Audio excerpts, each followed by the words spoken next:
ভাই আমার তো গ্যাসের সমস্যা হচ্ছে। গ্যাস্ট্রিকে মনে কর পেট পেট সব ভার হয়ে রয়েছে। খাওয়া দাওয়া ঠিক মতন করতে পারতেছি না। বাথরুমও ক্লিয়ার হচ্ছে না।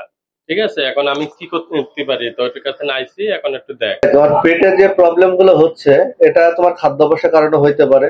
তোমার গ্যাস্ট্রিকের ওষুধ সিলেকশনের সমস্যার কারণেও হইতে পারে। কারণ তোমার যে প্রবলেম, আসলে সেই প্রবলেমের সেই গ্যাস্ট্রিকের ওষুধ খাচ্ছ কিনা, এটা হলো সবচেয়ে বড় ব্যাপার। আর থার্ড কথা হলো যে তোমার লিভার উইকনেস আছে, লিভারে প্রবলেম আছে, যার কারণে তোমার টয়লেটটা ক্লিয়ার হচ্ছে না, তোমার অতিরিক্ত অ্যাসিডিটি হচ্ছে। আর লিভারটা ভালো করার জন্য এবং তোমার টয়লেটটা ক্লিয়ার করার জন্য ন্যাচারাল উপায়ে আমি কিছু মেডিসিনের নাম বলে দিব। ওইগুলো তুমি নিয়মিত খাবা, ব্যবহার করবা, আল্লাহর রহমতে তোমার পেটের কোনো সমস্যা থাকবে না। লিভার 100% কিওর থাকবে এবং তোমার টয়লেট প্রতিনিয়ত ক্লিয়ার হবে। আর তোমার এতে খাওয়া দাওয়ার চাহিদাটাও বাড়বে, মুখের রুচিটাও বাড়বে। তা ভাই আমার তো মনে কর গ্যাস্ট্রিকের বড়ি খাতে খাতে আমার তো জীবন শেষ। ন্যাচারাল কি উপায় আছে? তুই একটু বলে দাও। ঠিক আছে, ন্যাচারাল উপায়টা আমি বলে দিব। কারণ ন্যাচারাল উপায়ে মানুষ যদি এগুলো কন্টিনিউ করতে পারে, তাহলে ওদের আর কেমিক্যাল জাতীয় কোনো ঔষধ খাওয়া লাগবে না এবং তারা শারীরিকভাবে অনেক সুস্থ থাকবে। কারণ অতিরিক্ত গ্যাস্ট্রিকের ওষুধ খেলে কিন্তু আমাদের আলসার হওয়ার সম্ভাবনা থাকে। পেটে এক ধরনের ব্যাকটেরিয়া আমাদের জীবাণু জন্মায়, তার থেকে কিন্তু আমাদের বিভিন্ন ধরনের প্রবলেম দেখা দিতে পারে। তো ন্যাচারাল উপায়ের ব্যাপারটা হলো, ন্যাচারাল উপায়ে যদি কেউ এগুলা খাইতে পারে, তার লিভারটা সবসময় সুস্থ থাকবে। ন্যাচারাল উপায়টা সবচাইতে বেস্ট, এর কোনো পার্শ্ব প্রতিক্রিয়া নাই। তুমি হলো লিভার ঠিক করার জন্য, যারা লিভারের প্রবলেমে ভুগতেছে, পেট দম মেরে থাকে, লিভারের উইকনেস আছে, লিভার সিরোসিস হয়ে গেছে, লিভারে বিভিন্ন ধরনের প্রবলেম হয়ে গেছে, তারা ত্রিফলা, আমলকি, হরিতকি, বহেড়া, ত্রিফলার পাউডারটা কিনবা। এটার পরিমাণটা আমি বলে দিব।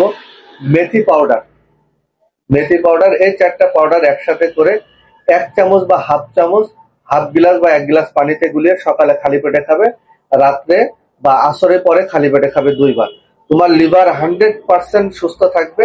আর যাদের টয়লেট ক্লিয়ার হয় না, সোনা পাতা নিবে 150 গ্রাম, আর 250 গ্রাম 100% ভালো ইসবগুল বসি এবং সোনা পাতা নিবে।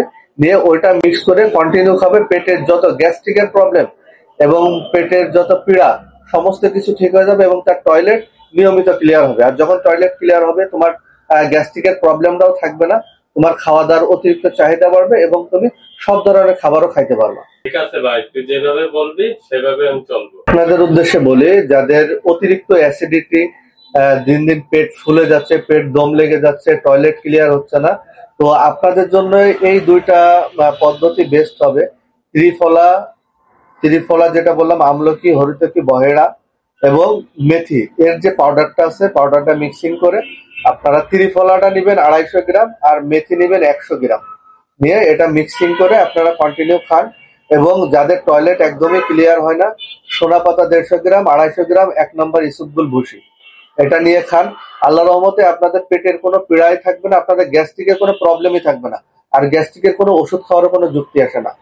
সবাই ভালো থাকবেন, সুস্থ থাকবেন। আপনার নিয়মিত আপডেট পেতে আমাদের পেজটা ফলো করে রাখবেন। ইনশাল্লাহ ভালো ভালো টিপস আপনাদের দেওয়া হবে।